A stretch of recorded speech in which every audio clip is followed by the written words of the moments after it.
People who are transgender, generally speaking, want other people to be transgender. Not in some kind of like corrupting influence way, but more in a like, a lot of trans people saw themselves as like having lived through an experience of repression, and they're of the opinion a lot of other people are as well. Now, that's because a lot of people are, and we're seeing that right now from an increasing number of people who are identifying as trans or non-binary or whatever else, right? Like, clearly, the, impermeable barriers of our socially determined two-gender system or whatever are a lot more fluid and a lot less, like, innate than people initially thought. So when transgender people see people who are acting like they themselves might be transgender, that's usually something that trans people get kind of excited about because they look at it and they think like, oh, I can help this person. Or like, oh, wouldn't it be cool if this person could get some kind of like insight that I didn't get when I was younger and didn't know that I was trans? Maybe there's some way for me to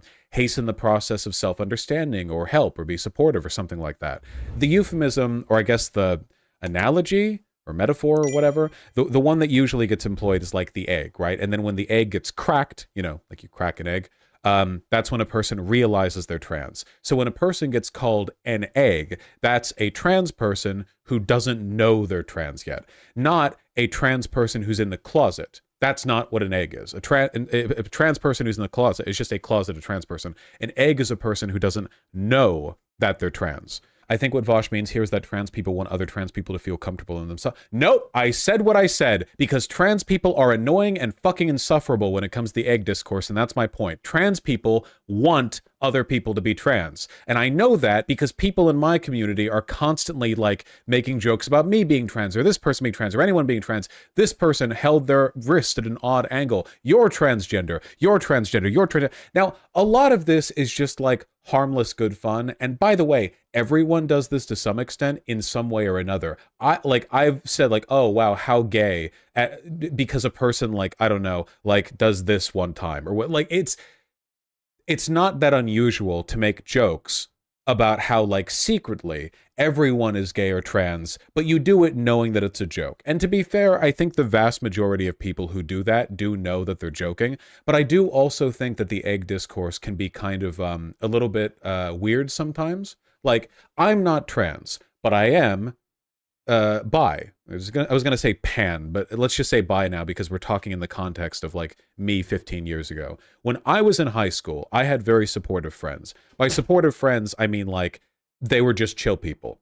Wasn't a big deal. It was all good, And at some point, when I was like 15 or so, I realized that I liked guys too. And I would have to, at some point, mention that to my friends, which I did immediately and without any concern or effort, and it was fine. Seriously, like, I lucked out in terms of, friendship there. However, if my friends had been making jokes about or insisting that I was bisexual for years beforehand because of other little incidental hints that I dropped, like making comments about guys' abs or whatever, I feel like that would have created its own kind of social pressure that would have made me not want to tell them, because it would have reduced the subject to a joke to me, I guess. It would have like made me a little resistant out of stubbornness. It would have made me think like, oh, if this is such a big laugh, if this is such a broadly discussed and addressed topic, then it probably isn't anything like actually personal. It's just like this big meme or whatever. I don't think I would have liked it very much if my friends had done that. They didn't, so I'm speaking hypothetically. But I think that a lot of people do this with the trans thing as well. I have known guys, people who identify as men, who take HRT, right? And the reason that these guys have taken HRT is because they, skin smoother, whatever else, low dose of HRT, whatever. Now, a lot of people look at that and it's like, oh, wow, can't wait for her egg to crack. Like, that would be a common refrain in the trans community. But, like, doesn't that kind of deviate from the point that we're trying to make here about gender nonconforming behavior and accepting a wide and expressive range of how people can identify or present themselves? Like, if a guy taking estrogen necessarily means that they're going to end up being trans, then the implication to that would be that estrogen actually is like a prescriptive identity maker, that estrogen literally does construct the identity, which is the point that TERFs and transphobes make, right? Just for cis people rather than for people who take hormones medically. It's the exact same point, right? The people who would say that testosterone is this like innate building block of masculinity probably wouldn't hasten to make that claim if they were talking about a pre-transition trans guy, right? But then you take hormones and it's like, ah, well, that must mean that down the line you're going to do this or that. I guess I'm just saying I think that it would be better to be a little bit more like kind of like blasé and laissez-faire and a little bit less you know what I mean? Like a little bit less like care less.